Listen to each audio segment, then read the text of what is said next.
पिछली वीडियो में हमने देखा था कि हम टाइपकास्टिंग सी प्लस प्लस के अंदर कैसे कर सकते हैं। ये हमारा जो लेक्चर था वो कंप्लीट हो गया था और आज की जो वीडियो है इसमें हम देखेंगे कि हम सी प्लस प्लस के अंदर फैसले कैसे कर सकते हैं, डिसीजंस कैसे ले सकते हैं। आपको अगर पता हो कि हमारी ज़िंदगी में कोई ऐसा एक टाइम आता है जहाँ पर हमें इम्पोर्टेंट डिसीजंस लेने पड़ते हैं, हमें इम्पोर्टेंट फैसले करने पड़ते हैं, तो वही चीज़ें हम सी प्लस प्लस के अंदर भी हम यहाँ पर करते हैं। और वो कैसे करते हैं, तो मैं जल्दी से क्या करता हूँ, यहाँ पर एक फ़ाइल बना लेता हूँ और फाइल का नाम रखता हूँ tut4.cpp। फ़ाइल बनाने के बाद मेरे पास ये फ़ाइल ओपन हो गई है और मैं क्या करूँगा कि अगर आपको याद हो तो पिछली वीडियो में जो कि हमारे पास थी tips and tricks in VS code, उसके अंदर मैंने वो सारी चीज़ें बता दी थी आपको, शॉर्टकट वगैरह और स्निपेट वगैरह, तो वो चीज़ें आपको पता होगी। तो मैं क्या करूँगा, यहाँ पर जल्दी से अपनी जो स्निपेट मैंने बनाई थी उसका SN लिख के एंटर मारूँगा तो मेरे पास जो बॉयलर प्लेट थी सी प्लस प्लस की वो यहाँ पर अप्लाई हो जाएगी। अगर आपको ये नहीं पता, अगर आप न्यू हैं, आपको नहीं पता, तो जो इससे पीछे वाली वीडियो है, इनफैक्ट ट्यूट 3 नहीं, ट्यूट 3 के बाद वीडियो अपलोड थी टिप्स एंड ट्रिक्स के बारे में। और इसके अलावा मैंने एक अलग से भी वीडियो बनाई हुई है स्निपेट के ऊपर, तो आप उसको पहले फॉलो करें तो आपको ये पता लग जाएगा कि ये चीज़ें मैंने कैसे करी हैं। ठीक है, तो देखो होता कैसे है कि मान लो अगर हमने कोई बंदा अपनी शॉप पे भेजना है, किसी भी शॉप पे हमने एक इंसान को भेज रहे हैं, अपने घर से एक आदमी को भेज रहे हैं, तो हम क्या कहते हैं कि भाई दुकान पे जाओ, तो क्या करना कि 1 किलो सेब ले आना। ठीक है, और हम साथ में कहते हैं कि अगर 1 किलो सेब ना मिले तो फिर क्या करना, सेब की जगह 1 किलो अमरूद ले आना। ठीक है, और फिर हम साथ में ये भी कहते हैं कि अगर अमरूद भी ना मिले तो फिर यार फ्रूट में जो भी कुछ मिलता है वही ले आना। ठीक है, तो ये तो हो गई हमारी जो अपनी ज़बान है, देसी ज़बान में। यहाँ पर हम इससे कैसे डील करते हैं ये तो मैंने आपको सिंपल बता दिया, लेकिन सी प्लस प्लस के अंदर कैसे करते हैं, आइए हम इस चीज़ को यहाँ पर देखते हैं। तो मान लो मैं यहाँ पर क्या करता हूँ, यहाँ पर मैं इंट ए, यहाँ पर मैं लेता हूँ 3 वेरिएबल। ठीक है, इंट ए लूँगा और ए इज़ इक्वल्स टू मैं करूँगा 1। ठीक है, और इसी तरह इंट बी और इंट सी लूँगा। ठीक है, एक इंट बी लूँगा और एक इंट सी लूँगा, और मैं बी को दे दूँगा 2 और सी को दे दूँगा मैं यहाँ पर 3। और जो हमारा ए होगा, ठीक है, इसको हम कहते हैं कि भाई ये हमारे पास एप्पल होंगे। जो हमारे पास बी है तो ये हमारे पास मान लो बनाना। ठीक है, ये हमारे पास बनाना होगा। और जो हमारे पास सी है, सी में हमारे पास मान लो ऑरेंज। ठीक है, वैसे इनका सीज़न तो नहीं है, अभी सर्दियों में इतना वो चला जा रहा है, लेकिन चलें फिर भी ऑरेंज। हम क्या कह रहे हैं कि हम एक हमारे पास वेरिएबल है ए, उसके अंदर वैल्यू 1 है, जिसको हम अज्यूम कर रहे हैं कि ये हमारे पास एक एप्पल है। बी को हम अज्यूम कर रहे हैं कि ये बनाना है, और सी को अज्यूम कर रहे हैं कि ये ऑरेंज है। ठीक है, हम क्या करते हैं, हम कहते हैं कि भाई दुकान पे जाओ। मान लो ये हमारे पास एक शॉप है। ठीक है, मैं इसको क्या करता हूँ, यहाँ पर लिख भी देता हूँ। मान लो ये हमारे पास एक शॉप है। ठीक है, और शॉप के ऊपर ये 3 चीज़ें यहाँ पर मौजूद हैं, एप्पल, बनाना और ऑरेंज। मैं कहता हूँ कि भाई दुकान पे जाओ और क्या करना कि आपको सबसे पहले एप्पल लाना है। ठीक है, तो मैं क्या करूँगा, इफ़ स्टेटमेंट का यूज़ करूँगा। ठीक है, ये सी प्लस प्लस के अंदर प्री डिफाइंड वर्ड है, और मैं क्या करूँगा, यहाँ पर सिंपल इफ़ लिखूँगा। और यहाँ पर ये मुझे सजेशंस दे रहा है कि भाई आपने इफ़ लिखा तो क्या आप इसको यूज़ करेंगे।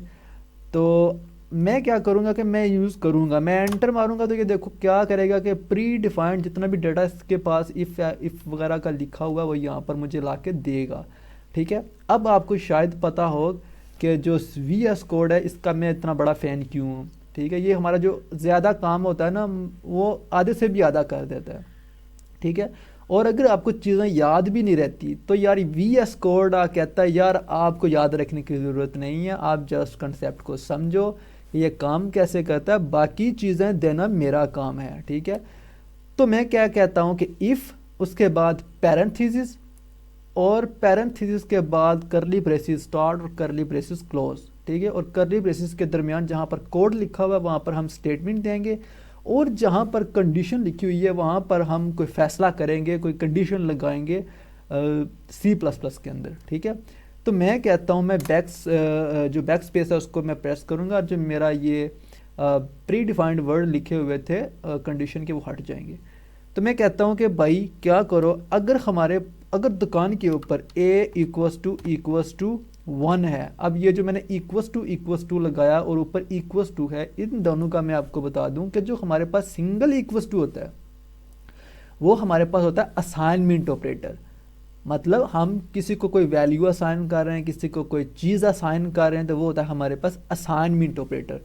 और जो होता है हमारे पास == ठीक है, वो क्या होता है कि वो एक्चुअल में उन दो चीज़ों के दरमियान में कंपैरिजंस कर रहा होता है, ठीक है, उन दो चीज़ों के दरमियान में कंपैरिजंस कर रहा होता है, मुवाजना कर रहा होता है, ठीक है। तो इन दोनों के बीच में आपने कंफ्यूज नहीं होना, ये एक्चुअल में असाइनमेंट ऑपरेटर हैं। हम ऑपरेटर्स के बारे में और भी पढ़ेंगे आगे, लेकिन फ़िलहाल के लिए आप इतना समझें। तो मैं कहता हूँ कि भाई दुकान पे जो अगर वहाँ पर तुम्हें A1 मिलता है, ठीक है, क्या करता है A1, यानी कि तुम्हें अगर सेब मिलते हैं तो तुम क्या करो, सेब ले आओ, ठीक है। और मैं टैब दबाकर नीचे डायरेक्ट कोड के ऊपर आ गया हूँ, मैंने टैब का यूज़ किया और किसी की का यूज़ नहीं किया। टैब मैंने प्रेस किया तो मैं सीधा कोड पे आया और मैं यहाँ से बैक स्पेस दबा के अपना कोड को डिलीट करूँगा और यहाँ पर लिखूँगा Cout A।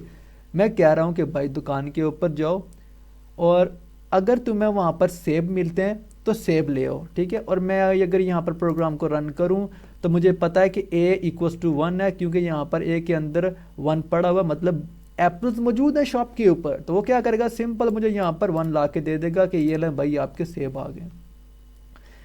ओके, तो अब मैं क्या कहता हूँ, अब मैं कहता हूँ कि अगर सेब ना हो तो तब क्या करना। मैं कहता हूँ कि अगर दुकान के ऊपर सेब नहीं है, ठीक है, मैं यहाँ पर क्या करता हूँ, यहाँ पर मैं 0 कर देता हूँ, ठीक है। मैं कहता हूँ कि अगर दुकान के ऊपर सेब नहीं है तो तब क्या करो, तब करो तुम, अब हम यहाँ पर जो हमारी सेकंड डिसीजंस की जो हमारे पास कोड हमारा होता है वो होता है हमारे पास एल्स इफ का, ठीक है। तो यहाँ पर मैं एल्स इफ का यूज़ करूँगा और यहाँ पर मुझे क्या कर रहा है कि यहाँ पर मुझे स्निपेट फिर से दे रहा है, ठीक है, मुझे फिर से यहाँ पर स्निपेट दे रहा है। और देखो मैंने जैसे एंटर मारा तो उसने खुद ब खुद ही कंप्लीट कर दिया मेरा टास्क।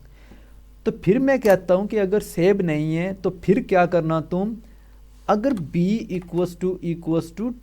2 हो, मतलब कि अगर दुकान के ऊपर सेब नहीं है और बनानाज मौजूद हैं, ठीक है, तो तब क्या करो, Cout B, ठीक है। मैं क्या कह रहा हूँ, अगर दुकान, पहले तो चेक करो कि सेब हैं कि नहीं, अगर सेब हैं तो फिर तो Cout A करवा दो, ठीक है। और अगर सेब यहाँ पर नहीं मिलते तो क्या करो, बनानाज ले आना, ठीक है। B = 2 यहाँ पर देख सकते हैं और Cout B। तो सिंपल ये क्या करेगा, यहाँ पर मैं अगर इसको रन करूँ तो अब यहाँ पर सेब तो है नहीं है क्योंकि सेब तो 0 है और बनानाज मौजूद है क्योंकि वो 2 हैं और B = 2। तो ये क्या करेगा कि इसने यहाँ पर हमें 2 दिया, बनानाज ला के दे दिए, ठीक है। तो मैं क्या करता हूँ, इनफैक्ट यहाँ पे ये काम करता हूँ कि लेस देन और यहाँ पर मैं लिख देता हूँ एप्पल और यहाँ पर मैं लिख देता हूँ बनाना, ठीक है, बनाना। ओके, तो मैं अगेन से रन करता हूँ इसको, तो मुझे क्या करेगा, यहाँ पर ये बनानास को प्रिंट करके देगा। ये देखो यहाँ पर 2 बनानास, ठीक है, यहाँ पर मुझे बनाना प्रिंट करके दे रहा है कि भाई आप जो आपने कहा था कि सेब मिले, सबसे पहले तो सेब चेक करना, अगर सेब मिलते हैं तो सेब ले आओ, नहीं तो फिर क्या करना, बनाना ले आना। तो उसने क्या किया, दुकान पे गया तो वहाँ पे देखा कि सेब मतलब नहीं थे, वहाँ पर A की वैल्यू 0 है और यहाँ पर हम कह रहे हैं कि A = के अगर A 1 के इक्वल है तो तब ये वाला लेके आना एप्पल, और अगर ऐसा नहीं है एल्स इफ और बनानाज इक्वल हैं, यानी मतलब B = 2 है, बनाना मौजूद है तो फिर बनाना ले आना। और अगर बनाना भी मौजूद नहीं है तो तब क्या करो तुम, अब हम जब भी लास्ट डिसीजन लेते हैं तो सिंपल एल्स का यूज़ करते हैं, ठीक है, सिंपल एल्स का यूज़ करते हैं और हम कहते हैं कि अगर बनाना भी मौजूद नहीं है तो क्या करो, Cout <<, और मैं अगर यहाँ पर C ना भी लिखूँ, सिर्फ लिख दूँ यहाँ पर ऑरेंज, ठीक है, और अगर मैं कह रहा हूँ कि b=2 मतलब बनाना नहीं है यहाँ पर, और मैं यहाँ पर इसकी वैल्यू कर देता हूँ 1, ठीक है, मतलब इसको मैं फॉल्स कर रहा हूँ, तो तब क्या करो, ऑरेंज ले आओ। मैं क्या करूँगा, इसको रन करूँगा और यहाँ पर मुझे क्या करेगा, मुझे ऑरेंज ला के देगा। क्यों, अभी देखो यहाँ पर इसने ऑरेंज प्रिंट किया। ऐसा क्यों प्रिंट किया, सबसे पहले तो वो दुकान पे गया, उसने देखा कि क्या वहाँ पर एप्पल थे, तो एप्पल तो वहाँ पे नहीं थे। फिर क्या किया, उसने कहा था कि घर से तो मुझे कहा गया था एप्पल नहीं तो बनाना ले आना। फिर उसने चेक किया कि क्या बनाना है, तो बनाना भी नहीं है, क्योंकि यहाँ पर हमने b=2 लगाया हुआ और वहाँ पर तो 1 है। तो फिर क्या करेगा, फिर उसने कहा कि हाँ उन्होंने कहा था अगर वो ना मिले तो फिर जो भी है ऑरेंज वगैरह वो ले आना, तो वो यहाँ पर ऑरेंज ले आएगा, ठीक है। और मैं यहाँ पर अगर सिंपल इसको हटा दूँ, इसको भी हटा दूँ और दोबारा से क्या करूँ, मैं यहाँ पर क्या कर रहा हूँ, यहाँ पर मैं कर रहा हूँ 1, ठीक है। मैं यहाँ पर a की वैल्यू 1 कर रहा हूँ, मतलब a=1। अब मैं कहता हूँ फिर एक बार दुकान पे जाओ और चेक करके हो वहाँ पर क्या मौजूद है, ठीक है।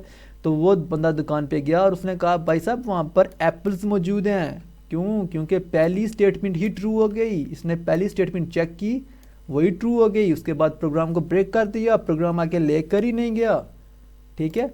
और अगर मैं यहाँ पर इसे 2 कर दूँ और जो नीचे वाला है उसकी कंडीशन भी मैं 2 कर दूं, मतलब ट्रू कर दूं, और मैं रन करूं, तो अब क्या करेगा, अब ये करेगा मुझे बनानास को लाके देगा। क्यों, ये देखें यहाँ पर बनानास प्रिंट कर दिया, उसने कहा भाई एप्पल के बाद बनाना लाना था तो बनाना ला दिया।